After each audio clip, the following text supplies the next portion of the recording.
okay, this particular one will for one, and the like it for do work them get you on the water.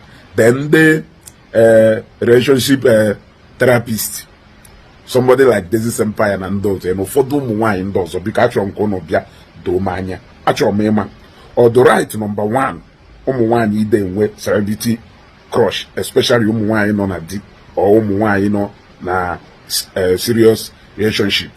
Or the right, what I go, or for doing the go traditional marriage or their wedding. But hand we celebrity hana crush it on. And they, believe me, EJ na comment section that celebrity neku.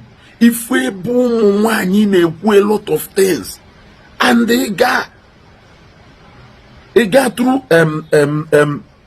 if any na hineku, if we be hana ado nya, if we ofodo ni me herself na ga emotional, na comment section. Why no will nwoke go na eno in a relationship? Achon kunu do manya kan ngota that thing or the right, like I from one guy, especially nwoke amachalo mma, nwoke amachalo mma.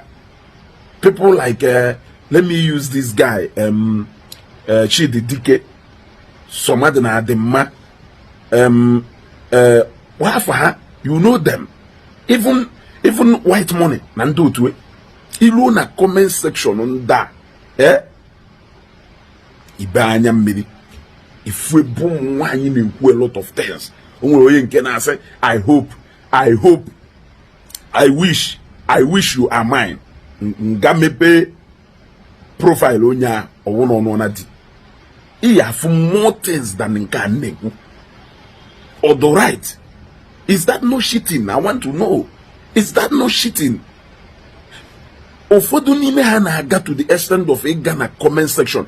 Believe me, if we be doka whiskey di ha bialo ema how many wine mande no na di mande no in a serious relationship wish na aloko hana whiskey na the same room, or na aloko hana Davido na the same room, or some of those celebrity hana crush on. They wish that na aloko hana the same room. For the one down a gym, like Jena comment section of the very dark man, you were back info reaction for the wine. So many of them nona di for the name ha nona relationship do serious or the right. So now that is why sometimes for the name wine yada mambo ha shitting on their husband. What na? Because that particular for the name ha, mind you, no for the name ha. That particular thing hana admire na that particular celebrity or that person on a Facebook with the opposite of the hana no. Now imagine if a high men have in a closet with that picture or that somebody hana a crush on. Imagine if a very key men have if a bit Davido na whiskey they have yalewu, if we boom wanye hana any hangoke webia na melt at the sight of whiskey. At the sight of whiskey, Ofodo cannot even control themselves. Upon when I get boyfriend there, Jimake, we break it, we break up their relationship. Because no okpu felu that efa haneti magolenu stage. Magolu was it whiskey called Bonner Boy onye magoli na who few do ye. We one day bounce and say habori eje de wenanko. And after the show, they drove off. Now, due to that level, Osina crush on that celebrity, or mind the hosi, na nyana boyfriend there will be a show. We decide they can compromise that moment of fun. We will with satisfaction on our show to the detriment of the relationship on it. Hapo, ukiaho. If my own actually with that one-time fulfillment, you want to go. If we before the name had a melt, na hafu mukozo. Yet, in there, you went and married somebody do opposite to that thing and I crush it on. Neben does or no. Yes. And now for do one phone you had today, go through their WhatsApp conversation. go through their inbox na Facebook, you will shed tears. You will shed tears, honestly. You will shed tears. They want to go respect to so many virtuous women among Omenala today. And mind you, this thing is so common with ladies of this generation. They want to go. You can't be in a relationship, man, who go on and adore the opposite of your husband outside.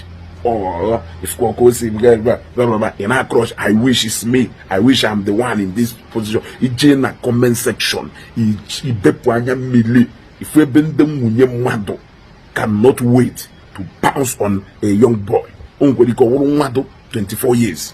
Can go through this morning. I wish Nama for Nama Jemuna Nama Okacha Nama Modo Amodo Afa come now and that bump on it. This guy in Adeku Okwasadebe Kanaba DJ play that music. I mean also DJ Tigodrumo Sadebe.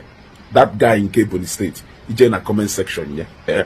Iba. So actually, this empire, I want to understand why a married woman or a woman non relationship here say a crush on a celebrity or not crush on someone else on Facebook to the point of Jenna comment section. Jenna confess love. Jenna drop her intention and her wish when her man on her home or on office or somewhere else.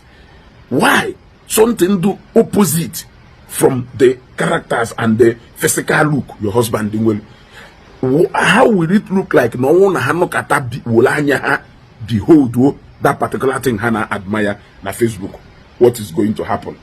Remember, no insult to drop a responsible comment. Let us have an honest conversation. Darling.